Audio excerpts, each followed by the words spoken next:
Perfect. Hello, hello, hello, everybody. Welcome back to the Black Girls.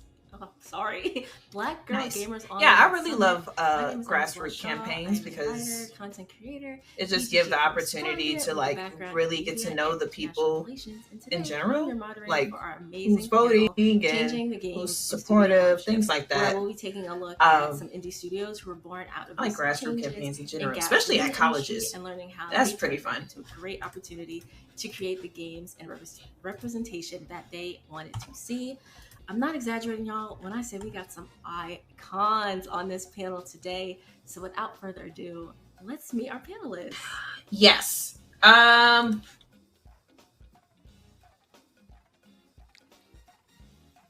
right. Hello, y'all. Welcome in. What up? What's happening? Hello. I am so happy to be chatting with y'all today. So obviously, I set the tone that y'all are icons, and so I'm gonna let y'all explain y'all iconic background. So we're gonna go clockwise, starting with JC Langley. Introduce yourself. Tell us. Cool. Let's get into it. I'm JC, CEO of the 10th Media. We're a relatively new studio, less than a year old, and our goal is to create culturally authentic, interactive entertainment that people can see themselves in. Have a background at the games, joined in 2014, was an early hire, so pre Fortnite, pre everything that happened over the last decade, and prior to starting the studio was running music, sports, and fashion for third-party creators there. Nice. Your turn, Jessica. It's me. Hi, everyone. I know. Hello. Hi, everyone. I'm Jess. I'm the CEO and co-founder of Wicked Saint Studios. So it's our mission to build a better world and to actually help our players, this next generation, build a better world and live a happier life. And we do it through immersive storytelling, gameplay, and augmented reality. So my path is a little bit different. So I studied journalism, international relations, always been a lover of stories. I used to do awareness campaigns, anti-child abuse, anti-domestic abuse, anti-sexual abuse. Wanted to figure out a way how to stop make bad things happen. Found my solution through peace building. I ended up working for the world's largest dedicated peace building organization called Search for Common Ground. I trained young activists all over the world, from Myanmar, Burundi, Nigeria, Colombia, all over, what we call common ground activism, how to attack the problem, not the person. Wanted to scale that, empower young people with the confidence to get out there and change the world. And we felt like the best way to do that was gameplay. So we went through Niantic Lab Studios. That was our first kind of way. We made Wicked Saints. And then we went the venture route. And now we've so far raised about like 4.6 million in venture funds to build our game, World Reborn, which is the first of its kind. Gotta go check it out, worldreborn.com. We call it adventure activism. So interactive story, real world missions. So yeah, that's me. I'm super excited to be here with these amazing folks. Nice. Amazing. Okay, last but not least, Ahmed, tell us about yourself. Nice to meet y'all. Good to see some familiar faces. Jessica and JC, know them well. Assalamu alaikum. Tala. Yes, wa alaikum salam. Yeah, happy to be here. My name is Ahmed Abdullah. Been in the industry for about 10 years. We started Decoy Games as me and my brother. We honestly taught ourselves how to make video games. We self-published our first game, Swim Sanity, about 5 years ago now. Came out on all platforms. Had about over 1.5 million downloads on Xbox, PlayStation, Steam, and Nintendo Switch. We created that when we were at Studio 2. Now we're at Studio 30. So we scaled up for our next project. Pretty big one. We were able to secure a publisher. And can't announce it yet, but we're really excited to bring a new creative IP that hopefully makes everyone on this call proud. Looking forward to chatting with y'all. Oh, amazing. Y'all know, like, when you meet someone famous and you feel nervous? That's how I feel in front of y'all. But hopefully, this is gonna be a great panel. I'm not gonna stutter. Oh, amazing. So you dived into a little bit about your studios, but we want to hear about your studio and what are some existing and maybe upcoming titles that y'all can tell us about. I can call you out, or you can just start talking. Go ahead, Jess, you get started. Let's hear Yeah, about go it. ahead. Perfect. Hear about it. Hear about it? Awesome. Okay, so we've been working on our title. It's called World Reborn. It's a free-to-play game. It's a mobile game, and we've been working on it for a while. We've been trying different things. It's a total, like I said, innovation because we are doing, it's a mix, if we call it blended reality game. So you actually are doing things in real life, but it's also part of this whole fun narrative part of the game and all that. And so we're super excited about it. We just landed some big partners, and we're going to be doing our beta. We're calling it like our US beta teaser launch. That's not too long. And we're planning to do that this winter. So you can sign up at worldreborn.com. But yeah, it's coming this winter. We're super excited about it. And yeah, it's gonna be a thing. What about you, JC? Yeah, we were a bit earlier in the game, just under a year founded. Our goal is really to create culture authentic, interactive entertainment that people can see themselves in. So Sean, Drew, and I all have a big AAA background.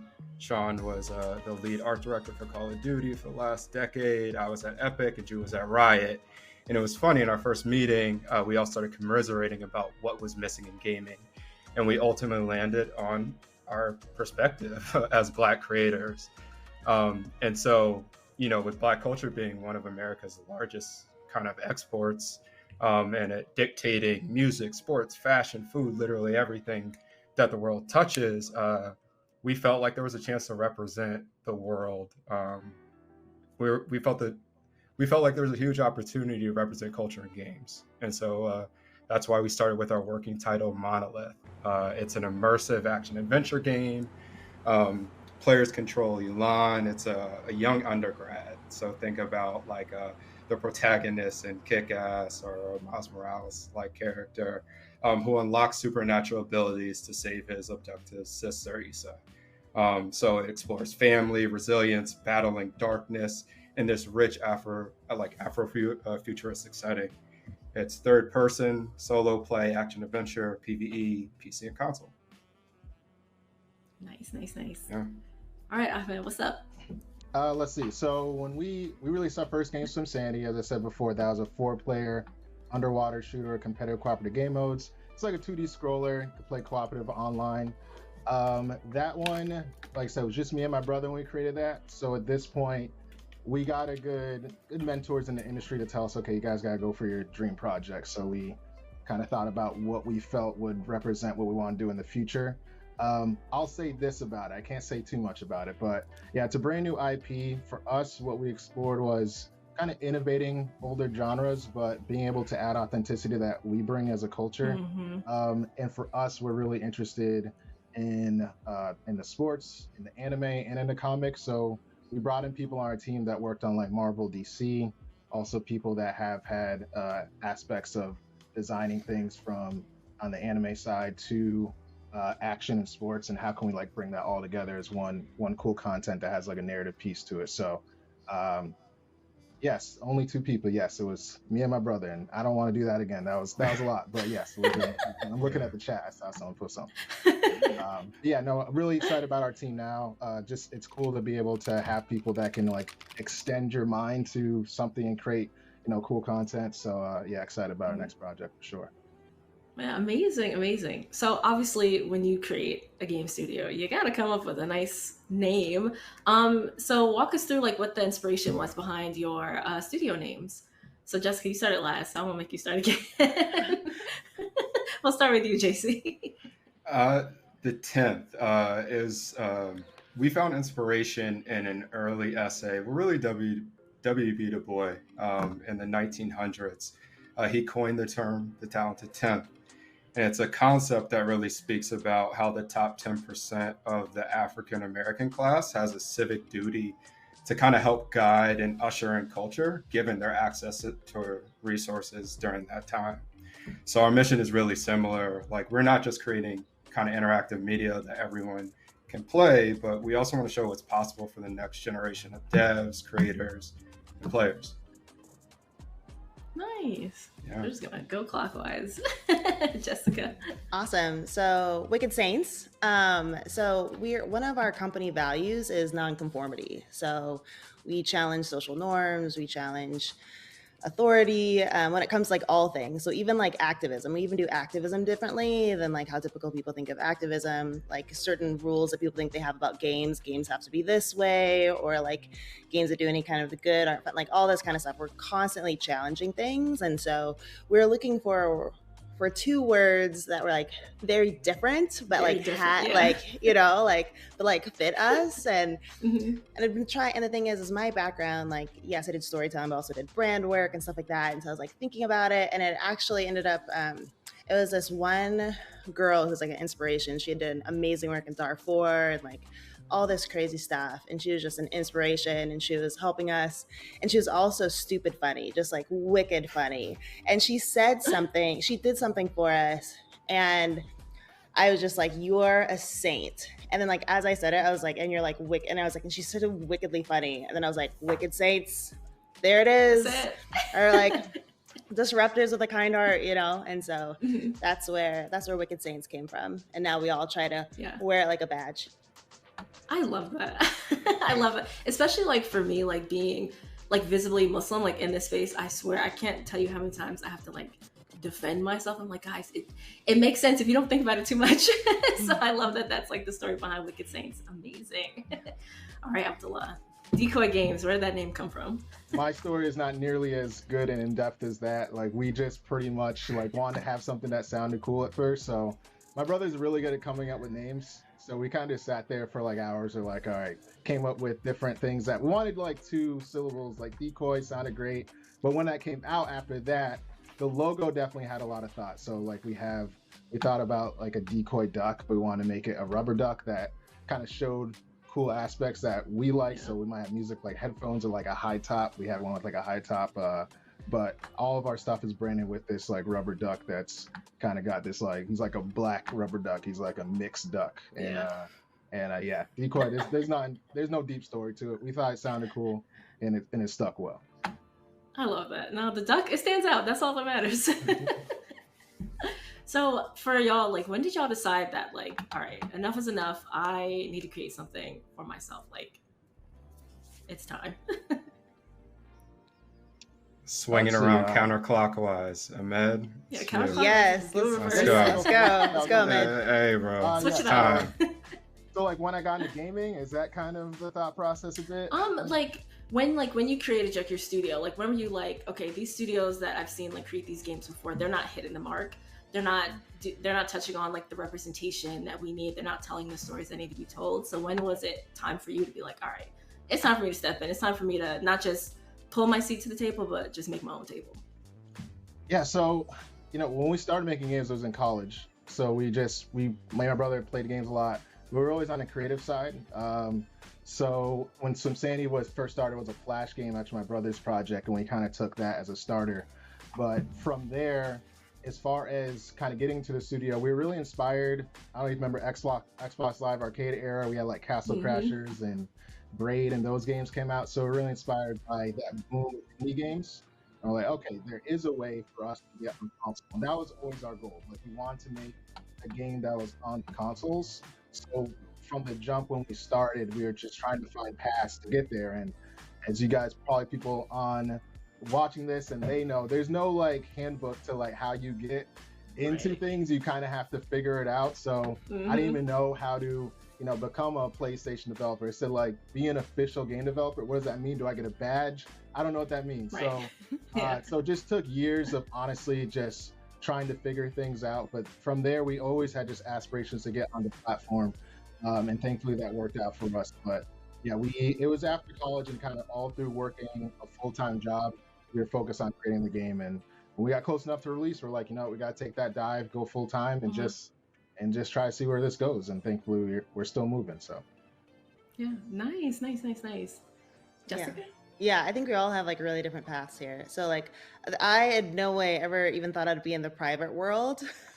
let alone like be a CEO. That was like not in the cards. I like wanted to be, like I said, like an international journalist in like wartime areas.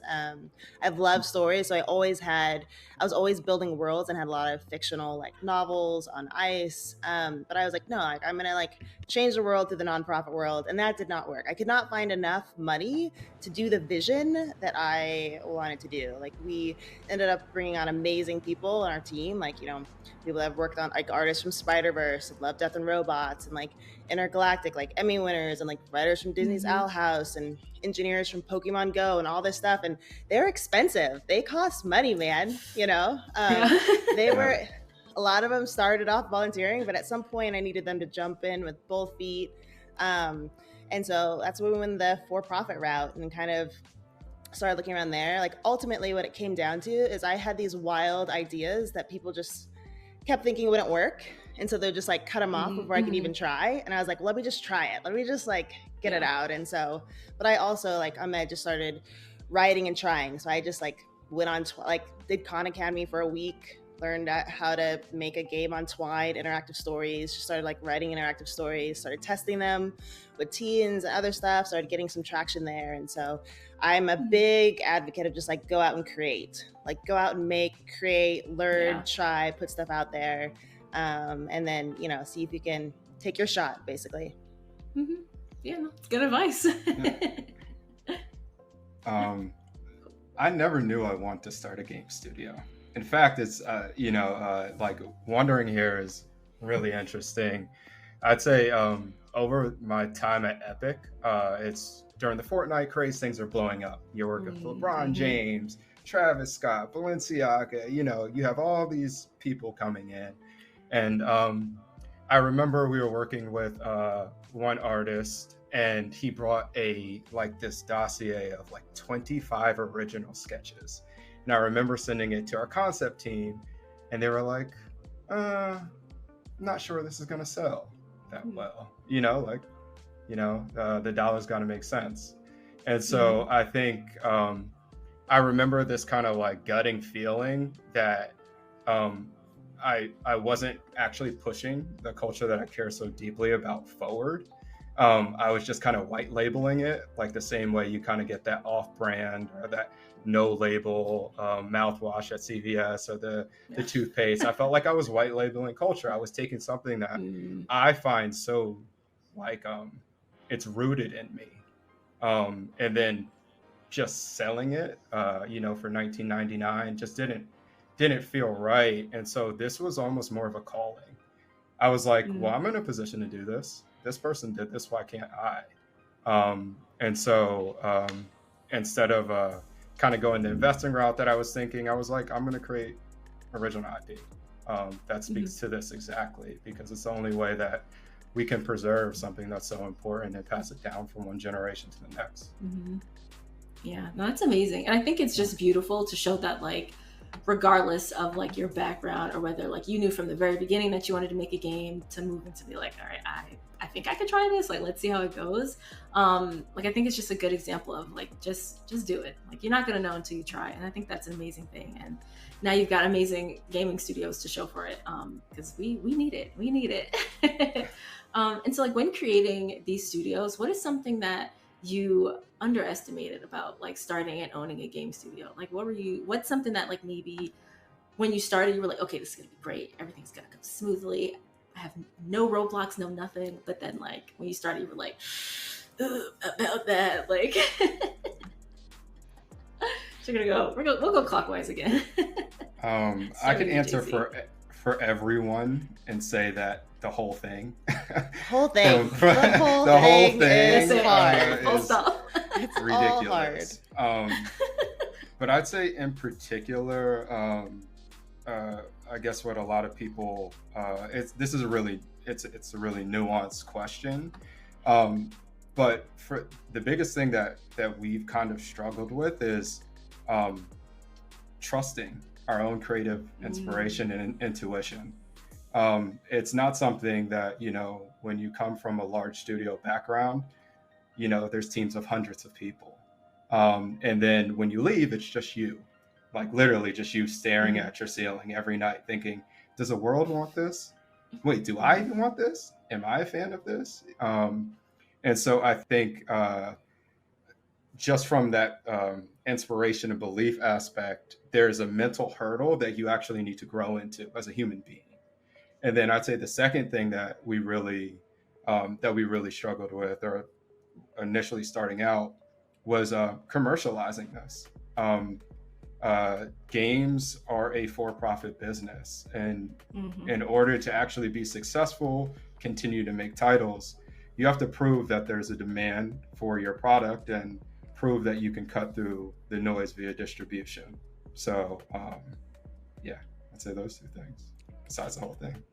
Yeah. No, it's all pretty challenging. Raising money is hard. Getting resources, like, that's really hard. Like I said, we went the venture route. Like when we were raising like our first, when we were raising like our first seed, when we were raising our seed round, it was like 0.2% of venture funds went to Black women. And so that's like a point for the 0.2%. And then last year in 2003, when we raised our seed rounds, we raised a 3.5 round. Only 0.5% of funds went to Black founders in general. So like not just like game industry, like, so it's been rough out there. For sure. Like the Fearless Fund just got hit. Like it's hard to raise money, and like I'm on the road. Like I was on the road for like 7 months raising money. So that's hard. And then when you have investors, and we're talking about like doing a fun game, like how do you know that it's fun and there's demand and all that stuff? Like you actually have all these metrics and things you need to hit, right? So it's like you have to have good KPIs. You have to, we're a free to play game. So it's all about like, what's our day 1 retention? What's our day 7 retention? Day 14, day 30. So you got to hit those, and it's hard. It's not easy. Yeah. Yeah, I'd say I agree. It's all pretty difficult, and to be honest, like a lot of games that try to release are not commercially successful. Most of them are not. So how do you position yourself to do that? I think for us, or I tell a lot of people, like if you're gonna sell a game, you are starting a business, right? I think sometimes that hobbyist transition to this, it's like you are selling a business, so treat yourself like a business. One of the hurdles we found was, since we're going from a 2D game to a more 3D game, the pipeline from your artists and developers is kind of non-existent in 3D development of games. You pretty much have to always create that your own, and depending on what you're creating, it's very custom to that. So a lot of time has to be taken into that when you're a new studio. We are not the studios that have released previously 2, 3, 4, 5 games. They don't talk about it, but when you do that, that means they've built a foundation that they keep building on, so they can more rapidly release. So even that 4-year-long cycle, it's still actually expedited by experience and foundation they built before. So we spent like our first year just building foundation of our stuff, and not even really building on the game itself, because you're starting kind of from that layer. So that was something that took a little longer than we expected, but it was worth putting the time into. Yeah, that's amazing. And so, like, despite all of the challenges that you faced and continue to face, just to wrap us up, to sum it up, what is something that's just been a guiding light, and something that's just been so special and like validating about owning your studios? Let's run it back, do a reverse. Ahmed, we'll start with you. What's validating? So when we started a studio, one thing I wanted to do was make sure it was diverse, and I think that was something that we wanted to make sure we're putting time in, because for us to get to where we are, if we're not opening that door for others, then why are we doing this? And honestly, we were grabbing the best people. We were just looking what we felt in different places that these studios don't. We didn't require you to release like a commercial product before and things like that.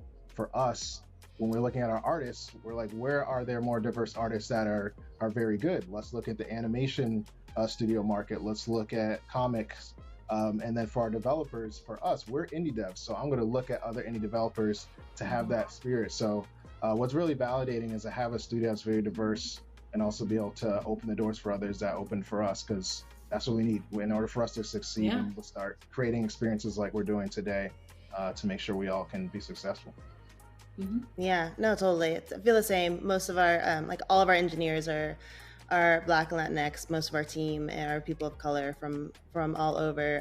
But what's really getting exciting for us is we're starting to see the impact with our players. And so our game will boost your mental health and will empower you to go out and create change. And like we're starting to see that. So we're starting to get feedback from like our play testers that like we're feeling really down, that they're like really excited, that they're up, that they're feeling proud of themselves, that they're feeling empowered. And at the end of the day, that's the whole reason why we're doing all of this. And so super exciting. We hope to impact a lot more. Yeah, I'd say the most validating or rewarding thing is the people that you meet along the way. It's 100% about the journey. It's too difficult to do it alone. I don't think anyone on this panel would ever admit that they could do this by themselves. The most fruitful conversations, introductions, ideas have come from within my network, but not even necessarily in the gaming industry. So it's great to find people who believe in you. And that's extremely validating. And it's great to watch people grow as you challenge them and give them, or as they're tasked with more. Nice, amazing. Well, thank y'all so much for this amazing panel. Shameless plugs. Let's go. Where can people find you after this panel? We're gonna start with you, JC. At the 10th_media across socials. Yeah. At World Reborn Game across socials, and worldreborn.com if you want to sign up. Sweet. At Decoy Games across socials, Instagram is decoygames_official, or decoygames.com. Amazing. All right. Thank y'all so much. Thank you. Bye. What's up, BlackGirlGamers? I hope you're having a wonderful summit. I wanted to quickly say how much we at ID at Xbox are proud to be a sponsor of this year's event. My name is James Lewis, and I lead the ID at Xbox Developer Acceleration Program, whose mission is to empower underrepresented developers with the information and resources needed to bring their games to Xbox. Since 2019, we have partnered with and helped over 150 underrepresented developers. This includes teams led by women, Black people, Latin people, members of the LGBTQI+ community, and developers across Southeast Asia, India, and Africa, and more. We support developers in 3 primary areas. Number 1, we provide access to non-recoupable funding to offset porting costs. Number 2, we have monthly webinars designed to help our teams with the best practices around shipping their titles on Xbox. And number 3, we're incubating new ideas in our prototype program. So if you're attending the summit and you're thinking, hey, I'm working on my own game, or maybe you know another underrepresented team working on an awesome game that could benefit from our support, please visit xbox.com/ID to submit your title for consideration. And if you're not sure if you're ready, take inspiration from teams like Veritable Joy Studios, creators of Validate, struggling singles in your area, or teams like Rocket Adrift, creators of Psychroma, which will soon be playable on Xbox. Whatever you do, don't let the pursuit of perfection prevent you from taking the next step. I look forward to seeing more games from this community. Have a great summit, and we look forward to hearing from you.